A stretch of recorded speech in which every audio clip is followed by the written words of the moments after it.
రెండు చట్టాలు ఏవైతే ఉన్నాయో, మొదటిది రైతుల సాధికారత రక్షణ ధరల హామీ సేవల ఒప్పందం బిల్లు, రెండవది రైతుల ఉత్పత్తుల వ్యాపార వాణిజ్య ప్రోత్సాహక సులభతర బిల్లు. ఈ రెండు బిల్లులు ప్రవేశపెట్టి పార్లమెంట్ ఆమోదం పొంది ఈ బిల్లుల ద్వారా ఈ నూతన వ్యవసాయ చట్టం ద్వారా రైతన్నకి మోదీ గారు కట్టిండు పట్టం. చిన్ననాటికెళ్ళి స్వాతంత్రం వచ్చినప్పటికెళ్ళి రైతే రాజు, జై జవాన్ జై కిసాన్ ఈ నినాదాలకు సరిపోయినాయి తప్ప ఇంప్లిమెంటేషన్ కాలేదు. ఇవాళ ఒక Bharatiya Janata party member of పార్లమెంట్గా, ఒక భారతీయ జనతా పార్టీ కార్యకర్తగా మోడీ గారంటే మాకు విపరీతమైన అభిమానం ఎందుకో ఈ బిల్లు ద్వారా మీకు తెలుస్తుంది. ఆర్టికల్ 370 సిటిజన్షిప్ అమెండ్మెంట్ యాక్ట్ ఇవన్నిటికి కూడా మేము గర్వంగా ఫీల్ అయినాం. ట్రిపుల్ తలాక్ కానీ నిజంగా కూడా సంతోషపరిచింది, అత్యధికంగా సంతోషపరిచింది ఈ రైతుల బిల్లులు. వీటికి ఓటేసినందుకు దీని ద్వారా రైతులకు ఏం ఉపయోగం ఉంటుంది, ఎటువంటి లాభాలు చేకూరుతాయి, ఎందుకు అపోజిషన్ పార్టీలు బెంబేలెత్తుతున్నాయో, నిద్రపడతలేదో, నిద్రపట్టడం కాదు కథమైపోతాం. ఇవన్నీ కూడా మీ అందరికి వివరించి ప్రతి రైతుకు పోవాలా నియోజకవర్గంలో ఈ ఇన్ఫర్మేషన్. కాబట్టి దాదాపు 15 సభలు మండలాల వారీగా టోటల్ పార్లమెంట్ సెగ్మెంట్లో రూపొందించాల్సిందిగా నిజామాబాద్ మరియు జగిత్యాల జిల్లా చేస్తా ఉన్నాను. ఈ మధ్యనే ఆయన జగిత్యాల జిల్లా అధ్యక్షులుగా అపాయింట్ అయినారు.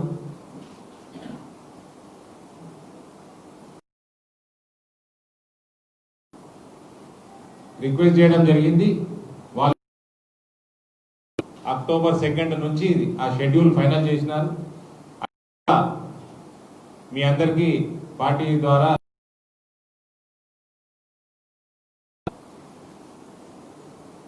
ఇప్పుడు మొదటి బిల్లుకు వద్దాం. ఫార్మింగ్ అగ్రిమెంట్ జరుగుతుంది. రైతుకి ఫార్మింగ్ అగ్రిమెంట్ జరుగుతుంది. ఫార్మింగ్ వ్యవసాయ అగ్రిమెంట్, ఫార్మింగ్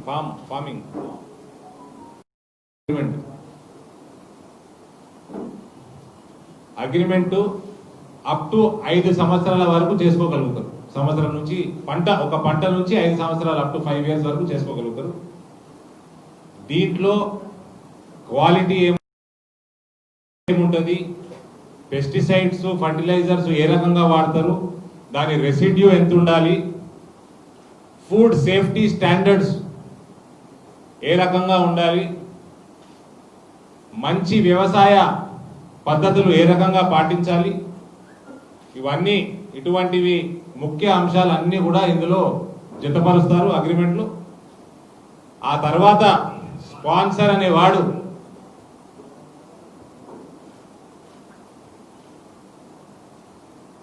రైతుకి అడ్వాన్స్ చేయడం జరుగుతుంది. రైతుకి పెట్టుబడి సమస్య ఉండదు. ఫస్ట్ మొట్టమొదటి బెనిఫిట్ పెట్టుబడి సమస్య ఉండదు. అడ్వాన్స్ చేయడం జరుగుతుంది. అడ్వాన్స్ తీసుకున్నాక రైతు పని చేయడం మొదలైంది. ఇప్పుడు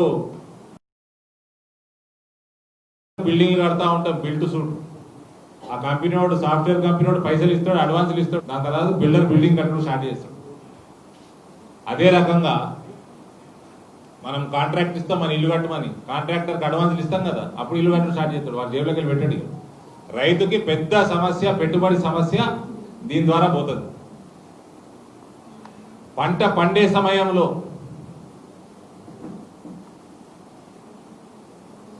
క్వాలిఫైడ్ పర్సనల్ ద్వారా పంట పండే సమయంలో సూపర్విజన్ కూడా చేసుకోవడానికి వీలుంది. రైతుకి ఏమన్నా కరెక్ట్ పద్ధతుల్లో నడుస్తున్నాయా, ఏమన్నా అవుట్ సైడ్ హెల్ప్ కావాలన్నా, ఎటువంటి సమస్యలు ఉత్పన్నం అవుతున్నా కూడా టైం టు టైం రైతుకి చేయూతగా ఉంటుంది. క్వాలిఫైడ్ థర్డ్ పార్టీస్ ద్వారా ఈ సూపర్విజన్ కూడా చేసుకునే ఆస్కారం ఉన్నది. ఇదే అగ్రిమెంట్లో ఏం రేటుకి స్పాన్సర్ కొంటాడు, హార్వెస్టింగ్ అయినాక కోతలు అయిపోయినాక ఏ రేటుకి స్పాన్సర్ కొంటాడో ఆ రేటు కూడా ఇందులో భాగంగా ఉంటుంది అగ్రిమెంట్లో. ఆ ఫలానా పంటకి కేంద్ర ప్రభుత్వం కానీ రాష్ట్ర ప్రభుత్వం కానీ బోనస్లు ప్రీమియంలు ఇస్తే ఆ రేటుకి సంబంధం లేదు, అవి అదనంగా రైతుకు పోతాయి. ఇది ఎంత రైతుకి శ్రేయస్సుకరం ఉందంటే, మోస్ట్ ఇంపార్టెంట్ పాయింట్, సపోజ్ రైతు సంత్రాలు పండిస్తున్నాడు, సంత్రాలు పండించే రైతుతోటి ఒక స్పాన్సర్ 5 స్టార్ హోటల్ కావచ్చు, ఒక మాల్ కావచ్చు, రిలయన్స్ మార్ట్ కావచ్చు, బిగ్ బజార్ కావచ్చు, ఇటువంటి హైపర్ మార్కెట్లు కావచ్చు, లేదా పెద్ద జాయింట్లు వాల్మార్ట్ కూడా కావచ్చు. వీళ్ళు అగ్రిమెంట్లో ఎంటర్ అయినప్పుడు సపోజ్ 20 రూపాయలు కిలోకి అగ్రిమెంట్ ఎంటర్ అయింది. ఇద్దరు ఒప్పుకున్నారు, స్పాన్సరు రైతు ఇద్దరు ఒప్పుకున్నారు, అగ్రిమెంట్ ఎంటర్ అయ్యిండ్రు. 20 రూపాయలు కేజీ స్పాన్సర్ కొనుక్కోవాలా పంట పండినాక. ఒకవేళ పంట చేతికొచ్చే సమయానికి సంత్రా యొక్క ధర మార్కెట్లో పెరిగింది, ఏ కారణం వల్లన్నా, రైతు దేశంలో ఎక్కడైనా అమ్ముకోవచ్చు. ఒక షేర్ మార్కెట్లో పోతే, మీరు స్టాక్ ఎక్స్చేంజ్కి పోతే స్క్రీన్ మీద ఎట్లా కనబడుతుందో, ఏ ప్రాంతంలో ఏ మార్కెట్లో సంత్రాకి ఏ ధర పలుకుతున్నదో రైతుకు కనబడుతుంది, ఆయన స్మార్ట్ ఫోన్లో కనబడుతుంది. వాళ్ళు వాళ్ళ గ్రామాలలో ఎఫ్పిఓలుగా ఏర్పడుకోవచ్చు, ఇండివిజువల్గా అమ్ముకోవచ్చు, ఏ రకంగా అయినా రైతు ఈ వ్యవస్థలో పాలు పంచుకోవచ్చు. ఒకవేళ పక్క మార్కెట్లో పక్క రాష్ట్రంలో 30 రూపాయలు ధర వలుకుతున్నది, కేసీఆర్ లాంటి మూర్ఖులకి చెప్తా ఉన్నా, అబద్ధాల కోర్లకు చెప్తా ఉన్నా, రైతుకి కొన్నోడి దగ్గరికి సంత్రాలు పంపించే బాధ రైతుది కాదు, కొన్నోడిది. ఏ ట్రేడర్ ద్వారా, ఆన్లైన్ ట్రేడర్ ద్వారా అమ్ముతారో ఆ ఆన్లైన్ ట్రేడర్ యొక్క జిమ్మెదారి రైతు పొలం కాడికి వెళ్ళి సంత్రాలు తీసుకొని పోవాలి. అది కొనటోని కూడా తెలుసు. కాబట్టి కేసీఆర్ కార్పొరేటర్లను కొన్నట్టు కాదు ఈ సంత్రాలు కొనుడి, రైతులకు మేలు చేస్తున్నాడు మోడీ. వస్తే ఆడికి కూడా వస్తే మీరు ఎట్లా అడుగుతారు నన్ను? కాబట్టి రైతు యొక్క పొలం కాడికెళ్ళే పంట తీసుకుపోవాల్సిన బాధ్యత స్పాన్సర్ది. పంట చేతికొచ్చిన సమయానికి రెడీ ఉండాలి, స్పాన్సర్ తీసుకుపోతుంది. ధరకు వస్తాం. ఇప్పుడు మార్కెట్లో 30 రూపాయలు వలుకుతున్నది సంత్రా ధర. సో అప్పుడు రైతు స్పాన్సర్కి చెప్తాడు, సార్ ఆ పక్క మార్కెట్లో 30 రూపాయలు ఉన్నది, మీరు 30 రూపాయలు ఇస్తారా, లేకపోతే నేను అక్కడ అమ్ముకుంటా. స్పాన్సరు అయితే 30 రూపాయలు కొనాలా, లేకపోతే రైతు 30 రూపాయలకు అమ్ముకొని ఇస్తాడు. ఆపడానికి వీలు లేదు. రైతు 30 రూపాయలకు అమ్ముకుంటాడు, స్పాన్సర్ దగ్గర తీసుకున్న అడ్వాన్సు ఏం మిత్తి లేకుండా రిటర్న్ ఇస్తాడు. సీన్ రివర్స్ అయింది అనుకోండి, ధర తగ్గింది అనుకోండి, ఏ కారణాల వల్లన్నా రూపాయలు వలుపుతున్నది. అగ్రిమెంట్లో స్పాన్సర్ అగ్రిమెంట్ రైతుతో ఎంటర్ అయ్యింది కాబట్టి స్పాన్సర్ 20 రూపాయలు ఇయ్యక తప్పదు. ఇది వన్ సైడ్ రైతుల కోసం చేసిన అగ్రిమెంట్.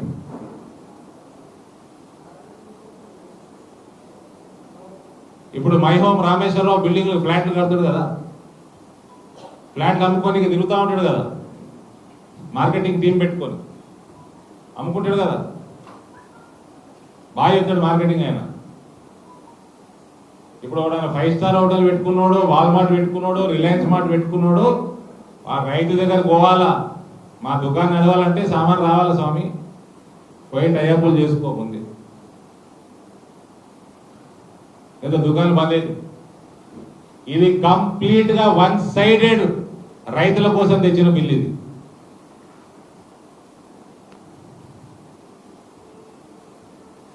రైతు మార్కెట్ యార్డ్కి పోవాల్సిన పని లేదు. రైతు పండించిన పంట ఏ రోజైతే కోతలకు వస్తుందో ఆ రోజు స్పాన్సర్ జిమ్మెదారి ఆ రోజు పంటను తీసుకుపోవాలి. లేట్ అయితే స్పాన్సర్దే నష్టం, రైతుకు నష్టం లేదు. లేట్ కింద చేసిండా అక్కడ ఈ రైతుకి ఇబ్బంది అయింది, పంట ఖరాబ్ అయిందా, స్పాన్సర్ 1.5% రైతుకు కట్టాల. ఈ ఇష్యూస్ వచ్చినప్పుడు, ఇబ్బందులు వచ్చినప్పుడు ఫస్ట్ ఎంఆర్ఓ స్థాయి అధికారి దగ్గర హియరింగ్ అవుతుంది. 30 రోజుల లోపల దాని జడ్జిమెంట్ రావాలి. అక్కడ వచ్చిన జడ్జిమెంట్ తోటి సంతోషంగా రైతు లేకున్నా లేకపోతే స్పాన్సర్ లేకున్నా 15 రోజుల లోపల కలెక్టర్ దగ్గర పోవాలి. కలెక్టరే సుప్రీంకోర్టు, అంతే. ఇక కలెక్టర్ తేల్చిందే ఫైనల్.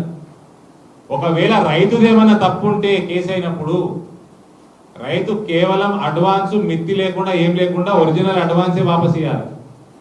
స్పాన్సర్ గిన తప్పైతే 1.5% అంటే 20 రూపాయలు సంతలో ఒప్పుకున్నాడు కదా, 30 రూపాయలు కట్టాలి స్పాన్సర్.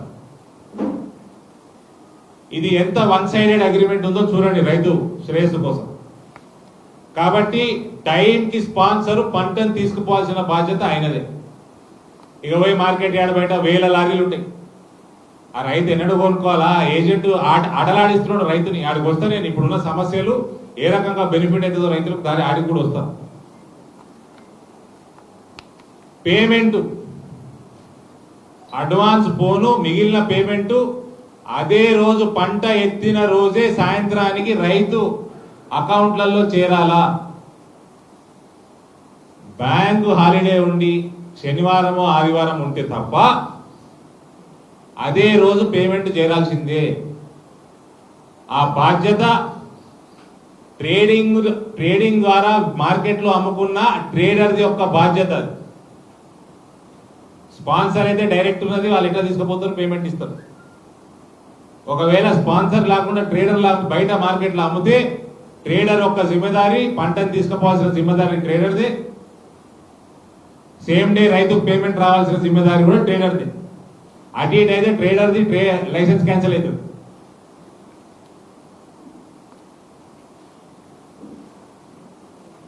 ఈ అగ్రిమెంట్లో ఏ రైతు యొక్క భూమి కానీ పొలం కానీ ఎటువంటి మార్టిగేజ్ కానీ హక్కులు కానీ స్పాన్సర్కి రావు, ఉండడానికి వీలు లేదు. పంటతోటే సంబంధం, అంతే మొత్తం అగ్రిమెంట్. ఆ పొలం మీద స్పాన్సరు రైతు పర్మిషన్ లేకుండా ఏమి కట్టడానికి వీల్లేదు. ఏమైనా కట్టాల్సిన అవసరం వస్తే అది కట్టిన స్ట్రక్చర్ ఏదైతే ఉంటుందో అగ్రిమెంట్ అయిపోయినాక తీసేయాల్సిన బాధ్యత కూడా స్పాన్సర్ది. తీసేయకపోతే మర్నాడు దాని ఓనర్ రైతు అయిపోతాడు.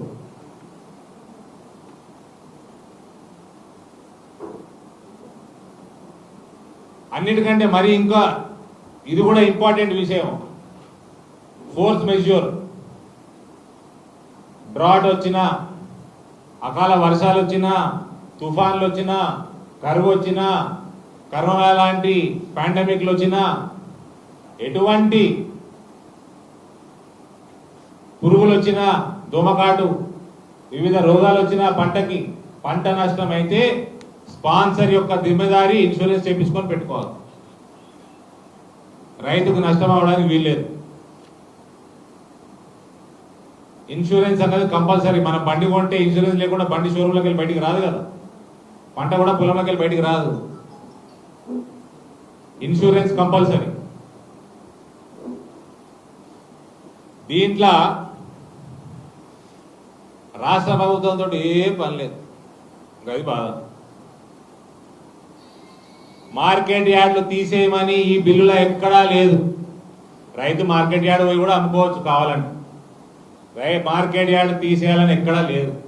కేసీఆర్ ఒకటే జిమ్మెదారి, ఈ అగ్రిమెంట్ రిజిస్టర్ చేపిస్తానికి రిజిస్ట్రేషన్ ఫీజు ఫిక్స్ చేయాల్సింది కేసీఆర్.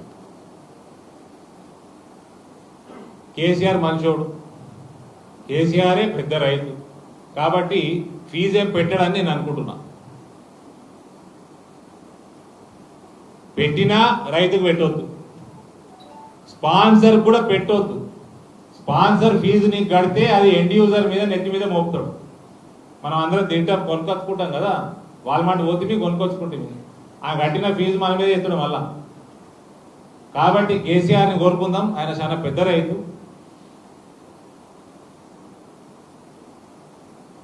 రిజిస్ట్రేషన్ ఫీజులు ఏమాత్రం దీనికి ఆయన పంటల, ఆయన ఫామ్ హౌస్ల కోట్ల రూపాయల ఆదాయం చూపిస్తున్నాడు. ఆయన ప్రతి సంవత్సరం ఇన్కమ్ ట్యాక్స్ కడతలేడు. కేంద్రం అగ్రికల్చర్ ఇన్కమ్ మీద ఇన్కమ్ ట్యాక్స్ తీసుకోదు. రాష్ట్రం కూడా ఈ అగ్రిమెంట్ల మీద రిజిస్ట్రేషన్ ఫీజులు పెట్టొద్దని మా డిమాండ్.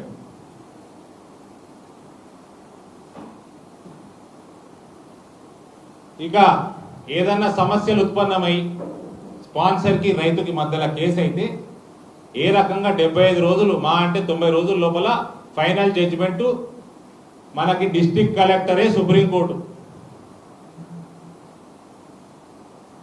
స్పాన్సర్ది తప్పైతే రైతుకు 1.5% ఇవ్వాలా, రైతు తప్పైతే అడ్వాన్స్ యాజ్ ఇట్ ఈస్ ఇవ్వాలా, ఏం మిత్తి లేదు. మళ్ళా ఇక కలెక్టర్ దగ్గరికి వెళ్ళి వచ్చిన జడ్జిమెంట్ మీద కోర్టుకి పోతందుకు, రైతు మీద కోర్టుకి పోతందుకు ఏమాత్రం ఆస్కారం లేదు. కలెక్టరే ఫైనల్.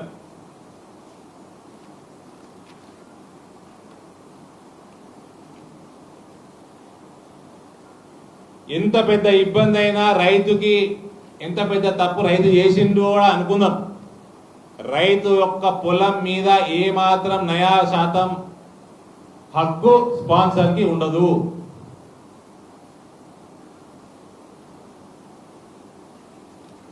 ఇక ఇది మొదటి అగ్రిమెంట్, మొదటి బిల్లు. ఇక రెండో బిల్లు వద్దాం. రైతుల ఉత్పత్తుల వ్యాపార వాణిజ్యం ప్రోత్సాహక సులభతర బిల్లు. నేను ఇంతకుముందు చెప్పినట్టు OLX లో మనం బండి అమ్ముతాం, సెకండ్ హ్యాండ్ బండి అమ్ముదాం అనుకున్నాం అనుకోరు, OLX పోయి అమ్ముతాం కదా, అంతేనా? మీరు చాలా మంది అమ్ముంటారు, కొని ఉంటారు.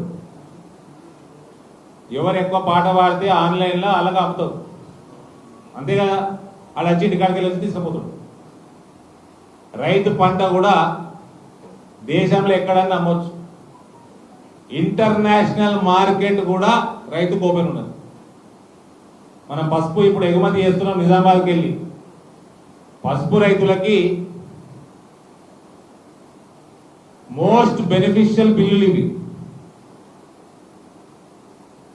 నిజంగా పసుపు రైతు, నిజామాబాద్లో పండించే పసుపు రైతుకి ఇవాళ పండగ రోజు, ఈ బిల్లు పాస్ అయిన రోజు.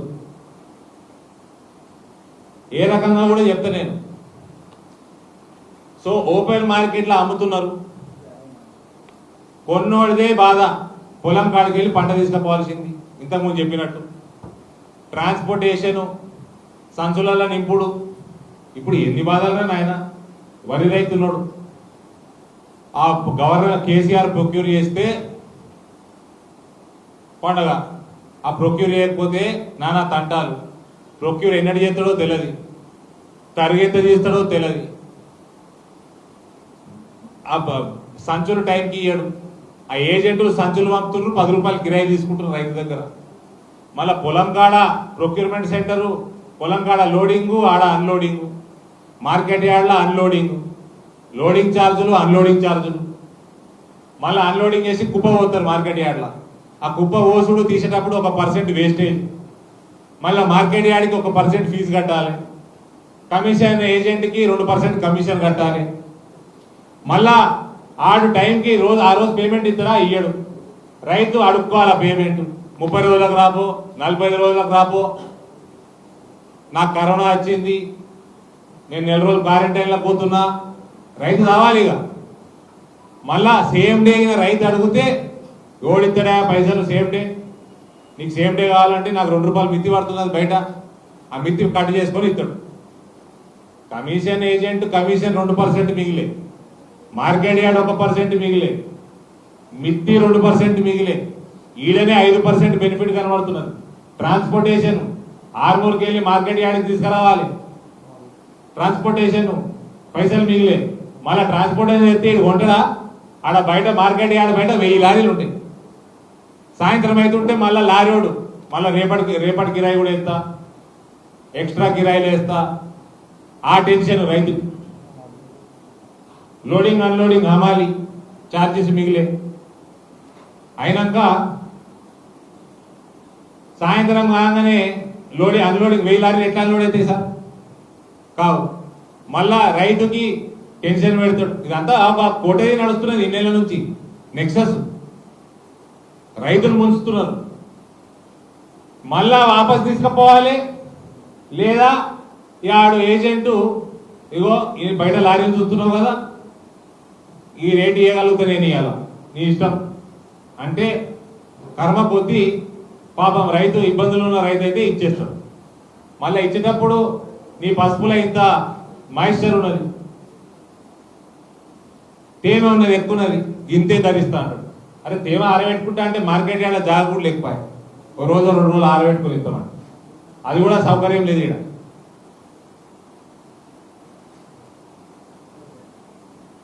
నీ క్వాలిటీ బాగాలేదు, ఇదే రేట్ ఇస్తా, మళ్ళీ లేకపోతే వాపస్ ట్రాన్స్పోర్టేషన్ పడుతుంది.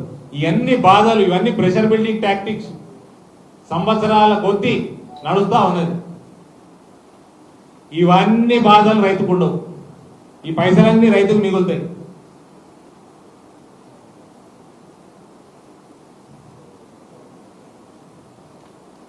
సింపుల్గా చెప్పాలంటే బ్యాక్ టు బ్యాక్ అగ్రిమెంట్స్ ఇవి, సింగిల్ విండో క్లియరెన్స్ లెక్క. రైతు పని వ్యవసాయం చేయడం, వ్యవసాయం చేయాల రైతు, అమ్ముకునే పని రైతుకు ఉండొద్దు. ఎవడి పని వాడు చేయాలి, అమ్ముకునే పని ట్రేడర్, కొనుక్కునే పని స్పాన్సర్, ఓడి పని వాళ్ళు చేసుకోవాలి. ఇప్పుడు రైతుకి అన్ని పనులు పెడుతున్నారు.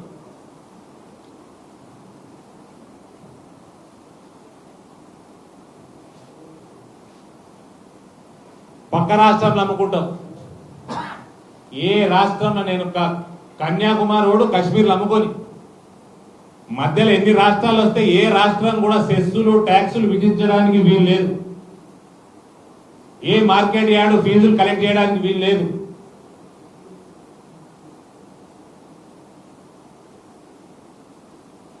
మొత్తం ట్యాక్సులు తీసేసిండ్రు. ఏ రాష్ట్ర ప్రభుత్వానికి హక్కు లేదు, రైతాంగం మీద ట్యాక్స్ పెట్టడానికి హక్కు లేదు.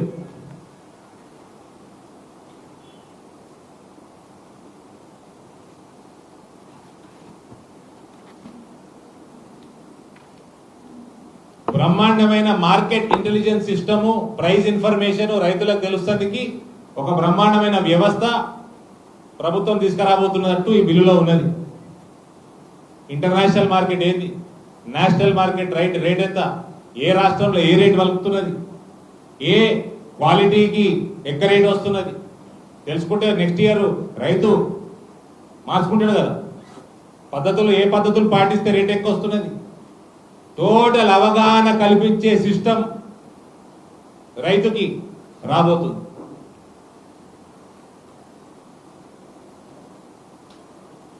ఇక దీని మీద ఏందా ఇలా బాధ ఏంది, ఇలా లొల్లేంది చెప్పండి. దీంట్లో ఏమీ తప్పు ఉన్నది చెప్పండి. కార్పొరేట్ ఫార్మింగ్ అయిపోతుంది అట. వాళ్ళు అంటారు మన పింకీలు కార్పొరేట్ ఫార్మింగ్ అయిపోతుంది అంటారు. ఎట్లా నువ్వు నీ పొలంలో చంద్రశేఖరరావు నీ పొలంలో మామూలు పంటలు పండిస్తున్నావు.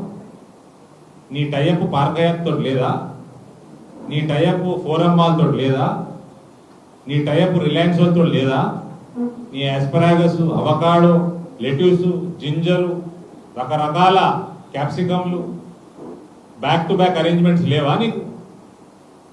నువ్వు ₹1,00,00,000 ఆమ్దాన్ని చూపిస్తలేవా ఎకరానికి? రకరకాల పంటలకు 40 లక్షలకి వెళ్ళి 1,20,00,000 దాకా చూపిస్తున్నాడు. ఆయన చూపిస్తున్నాడు, నేను చెప్పేది కాదు. ఆయన ఇన్కమ్ ట్యాక్స్ చెప్తున్నాయి, రిటర్న్స్ చెప్తున్నాయి. మరి నీకేమో బ్యాక్ టు బ్యాక్ అరేంజ్మెంట్ కావాలి కార్పొరేట్లతో. రైతు చేసుకుంటే మాత్రమే ఇబ్బందా?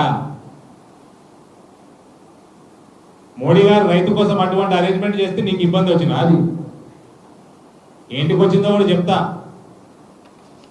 ఇలా ఇబ్బంది కూడా చెప్తా. అకాలీదళ వాళ్ళది, తెలంగాణ రాష్ట్ర సమితి వాళ్ళది, అందరి ఇబ్బందులు చెప్తా. ఏమంటాడు ఏకపక్షం? నువ్వు వీఆర్ఓ పీకేసినావు, ప్రతిపక్షంతో మాట్లాడి పీకినావు అనే ఏకపక్షం అంటాడు. ఏమనంటే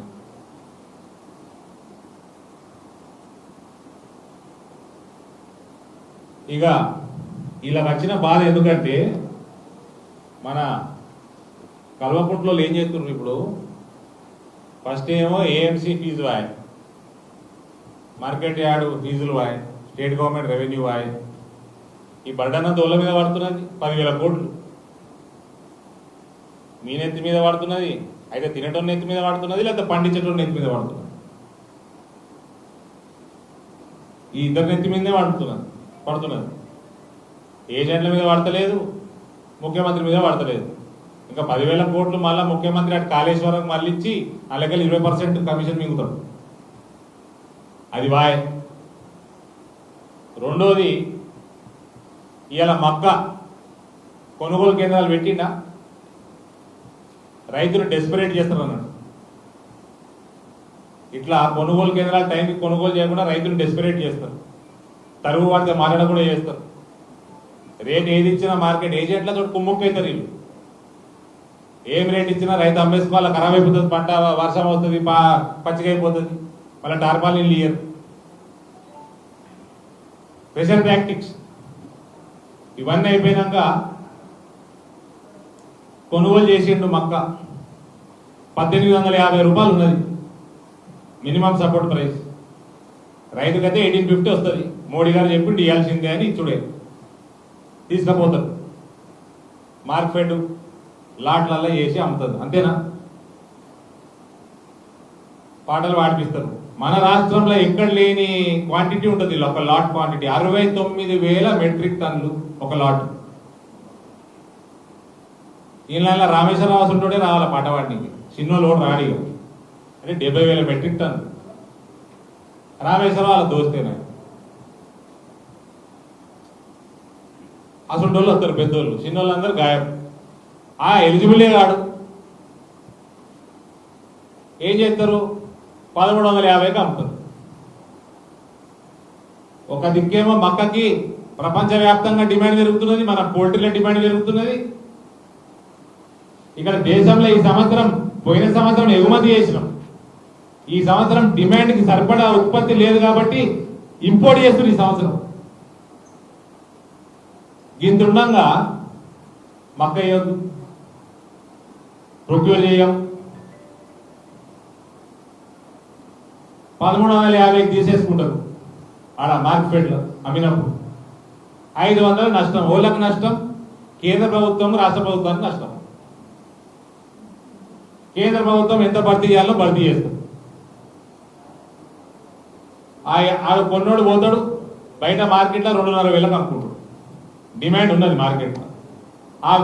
ఏదైతే 1,000 రూపాయలు ఫరక్ వచ్చిందో, 1,350కి 2,500కి 1,350 ఫరక్ వచ్చిందో, అందులోకి వెళ్ళి కమ్సే కమ్ 500 రూపాయలు కేసీఆర్ కుటుంబానికి ముడతాయి. రాష్ట్ర ఖజానాన్ని కొల్లగొడుతున్నారు, సొంత ఖజానాన్ని నింపుతున్నారు. ఇవన్నీ బంద్ అవుతాయి. మరి మోడీ గారి మీద కోపం రాదా సార్? మోడీ గారు ఇంత పెద్ద పని చేస్తే ఎట్లా? ఈ రకంగా కరప్షన్ ఆపుతారా మోదీ గారు? కేసీఆర్కి ఇబ్బంది అవుతుంది కదా, వాళ్ళు కార్పొరేటర్లు ఎట్లా కొనాలి, ఎలక్టెడ్ రిప్రజెంటేటివ్ ఎట్లా కొనాలా, ఎమ్మెల్యేలను ఎట్లా కొనాలా, కష్టమవుతుంది వాళ్ళకి పార్టీలు నడుపుకుంటుంది. ఇది బాధ. నేను అన్నది ఒక లాట్ 69,000 టన్నులు. ఎన్ని లాట్లు పోతాయి, ఎన్ని పంటలు పోతాయి, మొక్క ఒకటే కాదు కదా, ఎన్ని వేల కోట్ల కుంభకోణం జరుగుతూ ఉన్నదో ఇప్పుడున్న సిస్టంలో ఇప్పుడు అర్థమవుతుంది. ఇవాళ బెనిఫిట్ అయ్యేది రైతు, ప్రభుత్వ ఖజానా. ప్రభుత్వ ఖజానా అంటే సామాన్య భారతీయుడు. అందుకని అన్నారు ఈ రకంగా ఆలోచన చేసుకుంటా దేశాన్ని ఇంతకుముందు గుజరాత్ని నడిపిండు, ఇవాళ దేశాన్ని నడుపుతున్నాడు. అందుకే అన్నాడు నికార్సైన భరతమాత ముద్దు బిడ్డ అని మోడీ.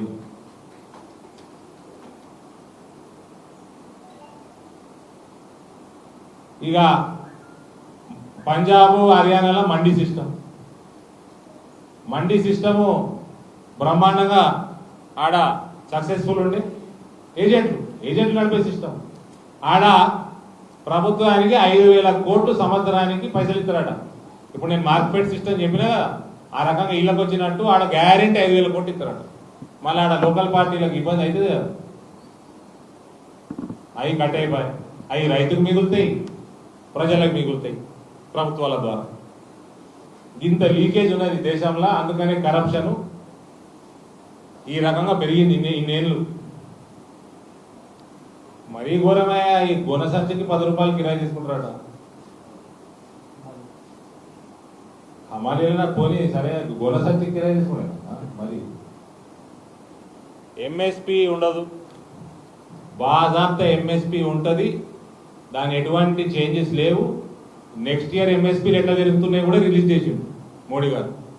ఈ దుష్ప్రచారాలను తిప్పకూడదని 2009 నుంచి 2014 వరకు ఎంఎస్పి మీద ఖర్చు పెట్టింది యూపీఏ 2 గవర్నమెంట్ చెప్తున్నా నేను. 2009 to 2014 3,74,000 crores. 2014 to 2019 Modi 1 government ఖర్చు పెట్టింది 6,97,000 crores. Almost double. వీళ్ళు చెప్తారు కాంగ్రెస్ ఓడు, మళ్ళా యాకాలోడు లేకపోతే టీఆర్ఎస్ ఓడు వీళ్ళు చెప్తారు ఎంఎస్పి బంద్ అవుతుంది. ఇంతకు ముందున్న ప్రభుత్వానికి, మోడీ గారు నెంబర్ 1 ప్రభుత్వానికి డబల్ ఇచ్చిండు, డబల్ ఎంఎస్పి. మళ్ళా నెక్స్ట్ ఇయర్ మళ్ళా ఇచ్చిండు. ఇప్పుడు మీరు చెప్పండి ఎందుకు రావాలా ఇబ్బంది చెప్పండి. ఈ పద్ధతి అవలంబిస్తామని యూపీఏ కాంగ్రెస్ మేనిఫెస్టోలో ఉండే 2019లో మళ్ళీ వాళ్ళే గడబడి చేస్తున్నారు. మళ్ళీ ఇలా రైతు రాజు కాకపోతే ఓడు రాజు అవుతాడు చెప్పండి.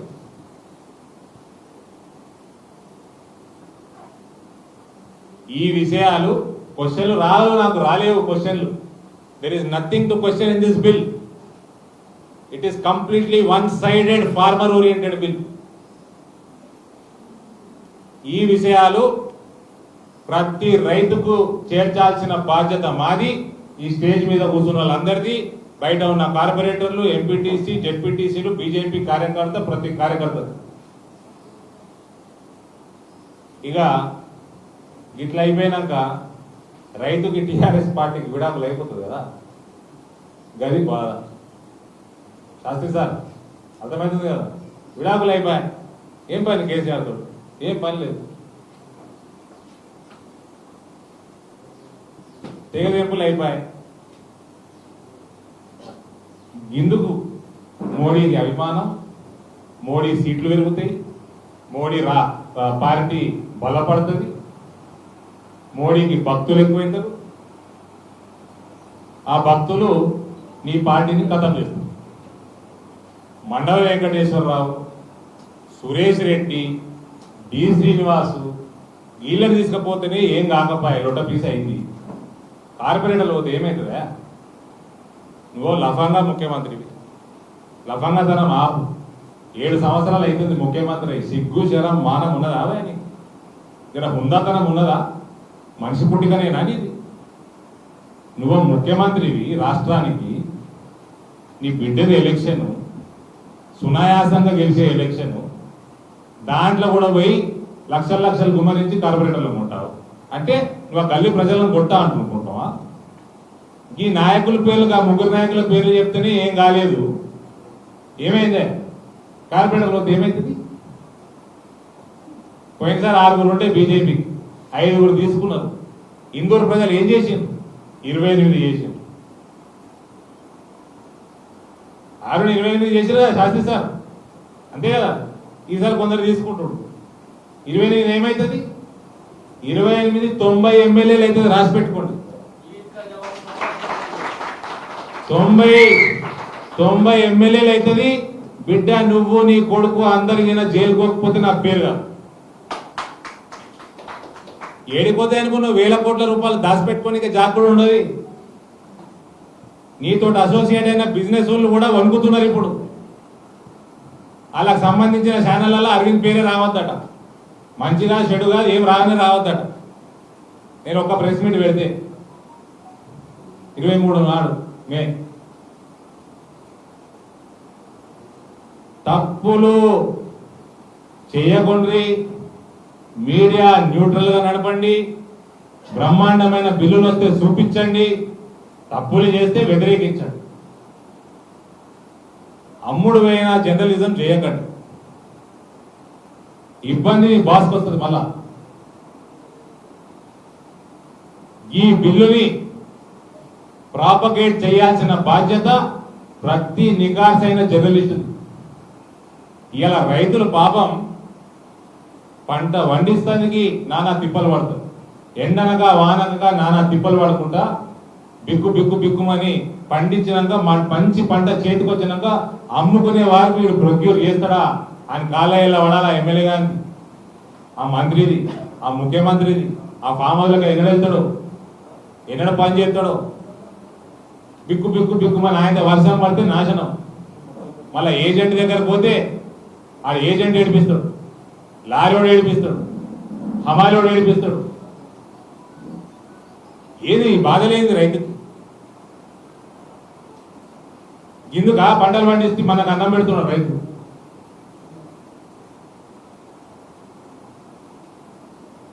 ఇవాళ ప్రతి రైతు ఈ బిల్లు ఇంప్లిమెంట్ అయిన రోజు మోదీ భక్తుడైతాడు. ప్రతి రైతు దేశంలో మోడీ భక్తుడైతాడు.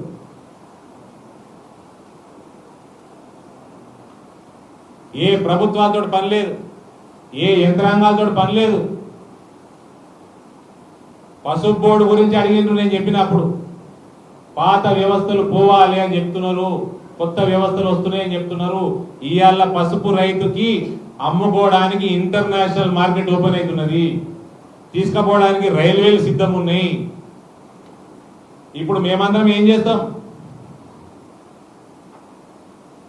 ఒకటి ఇంపోర్ట్ చేసిండు బంగ్లాదేశ్కి వెళ్ళి 4 రేకులు, మనం డైరెక్ట్ తీసుకొస్తాం, టైఅప్ చేపిస్తాం. 41% పసుపు యొక్క ఎగుమతి డిమాండ్ పెరిగింది పోయిన సంవత్సరానికి ఈ సంవత్సరానికి కరోనా చేయబట్టి.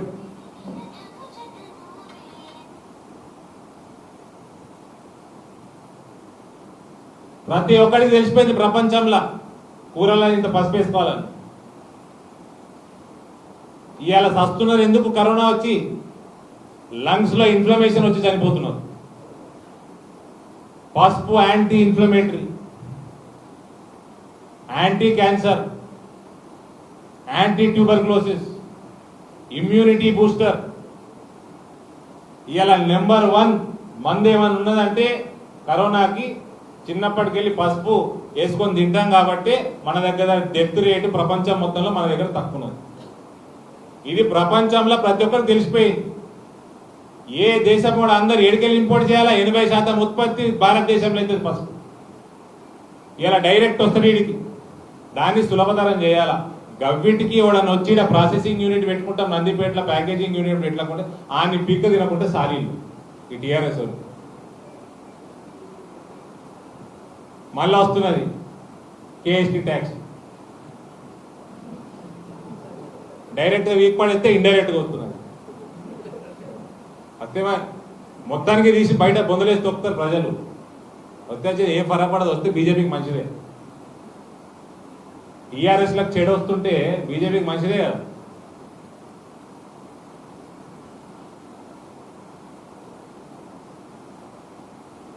నేనే మనిషి గురించి అంటలేను, ట్యాక్స్ గురించి చెప్తున్నా. నేను మనిషి పేరెత్తలే, మహిళనా పురుషుడా అని కూడా అనలే, ట్యాక్స్ చెప్తున్నా నేను. ఇది చెప్పండి మిత్రులు, ఏమైనా అడిగితే చెప్తా అని చెప్పేసిన, జవాబులు అని చెప్పేసిన. మీరు అడగాలనుకుంటే నేనే చెప్పేసిన. जो गया वो मर गया. One thing please take it for granted, పోయిన corporator term 3.5 years, not 5 years. I give you guarantee. Come 2023 December, అప్పటి వరకు కేసీఆర్ మంచిగా ఉండే, ఆరోగ్యంగా ఉండి, ఆయన ప్రభుత్వం ఆరోగ్యంగా ఉంటే 2023 డిసెంబర్ పోయిన కార్పొరేటర్ లాస్ట్ నెల యాజ్ కార్పొరేటర్. అంతకుముందు ఊలిపోతే కేసీఆర్ ప్రభుత్వం నాకు వస్తున్న సమాచారం బట్టి ఏదో 2 కేసులలో కేసీఆర్ మీద జడ్జిమెంట్లు వ్యతిరేకంగా వచ్చే టైం దగ్గరకు వస్తున్నారు. అది వస్తే రాజీనామా చేయబడుతుంది. ఇక దాని తర్వాత ఏదంటారా, కుక్కలు చించిన విస్తారా, గది పరిస్థితి. పార్టీ ప్రచారం జరుగుతూ ఉంది.